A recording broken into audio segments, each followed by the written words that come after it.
एक समय की बात है, किसी गांव में एक ब्राह्मण अपने परिवार के साथ रहता था। उनका परिवार में उनकी पत्नी और एक पुत्र था। वह बहुत गरीब थे, उनके पास कभी कभी खाने को भी नहीं होता था। ब्राह्मण की पत्नी बहुत दुष्ट और चालाक थी, इसलिए वह रोज ब्राह्मण को भिक्षा मांगने जाने को कहती थी। पर ब्राह्मण उसकी एक नहीं सुनता था और घर में राम नाम जाप करता रहता। पत्नी के रोज रोज लज्जित करने पर ब्राह्मण एक दिन सुबह सुबह उठा और अपने पोती पत्रा उठाया और दूसरे गांव में चल दिया। चलते चलते वह घने जंगल में पहुंचा और अंधेरा हो गया। वह वहां एक बड़ा सा पीपल के पेड़ के नीचे बैठ गया और राम नाम जपने लगा।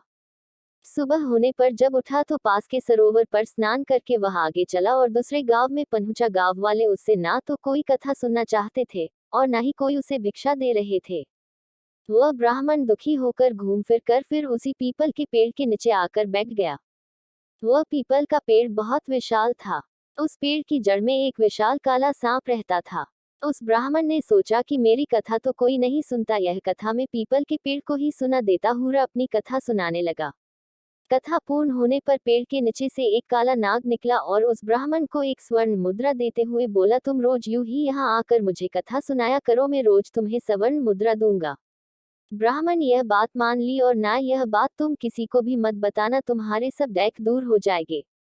ब्राह्मण रोज ऐसा ही करता। सुबह उठकर नहा धोकर अपनी पोती पत्रा लेके वह पीपल के पेड़ के नीचे पहुंच जाता और वहां बैठकर कथा सुनाता। कथा पूर्ण होने पर नाग सोने की मुद्रा भेंट करता। देखते ही देखते ब्राह्मण धनिक हो गया। पूरे गांव में यह चर्चा होने लगी कि ब्राह्मण की दशा कैसे सुधर गई। यह जरूर कोई गलत काम करता होगा। ब्राह्मण को लोगों की बातों से कोई फर्क नहीं पड़ता था। वह नित्य अपना यही कार्य करता रहता था। एक दिन गांव की कुछ औरतें ब्राह्मणी के पास गई और उससे पूछने लगी कि आपके पति इतने धनवान कैसे हो गए? वह रोज कहाँ जाते हैं और रोज उनकी कथा कौन सुनता है? औरतों की बात सुनकर ब्राह्मणी के मन में शंका आ गई। उसने एक दिन अपने पति से पूछा कि आपको ये धन कहाँ से मिलता है, मुझे भी बताए। ब्राह्मण बोला, तुम्हें इससे क्या मतलब है? ऐसा कहकर ब्राह्मण ब्राह्मणी की बात टाल दी। कुछ दिनों तक उसे टालता रहा, पर एक दिन ब्राह्मणी ने ब्राह्मण को मजबूर कर दिया।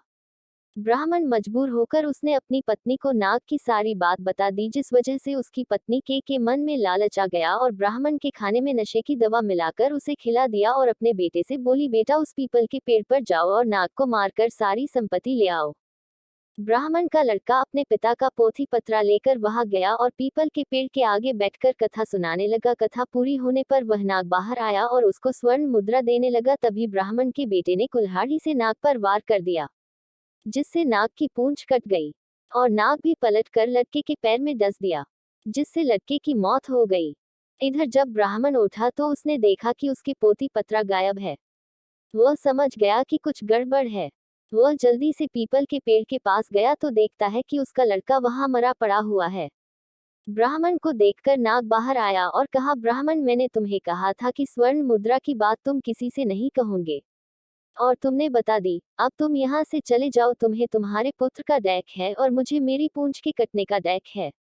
मैं तुम्हें श्राप देता हूँ कि तुम्हारी जो संपत्ति मेरे द्वारा बनी थी वह सब नष्ट हो जाएंगी। ब्राह्मण नाग देवता से मुख से यह सुनकर सर पिता रह गया और रोता बिलखता अपने पुत्र का शव लेकर वहां से चला गया। घर जाकर अपनी पत्नी को बोला, देखो तुम्हारे लालच की वजह से हमने अपना इकलौता पुत्र गवा दिया और हमारी सारी संपत्ति नष्ट हो गई। ब्राह्मणी भी रोती रही। संत और नाग की कहानी का वैल्यू। दोस्तों, लालच एक दलदल है जो व्यक्ति को विनाश की ओर अग्रसर कर देता है। तो दोस्तों, कैसी लगी आपको आज की हमारी कहानी? कमेंट में हमें जरूर बताना।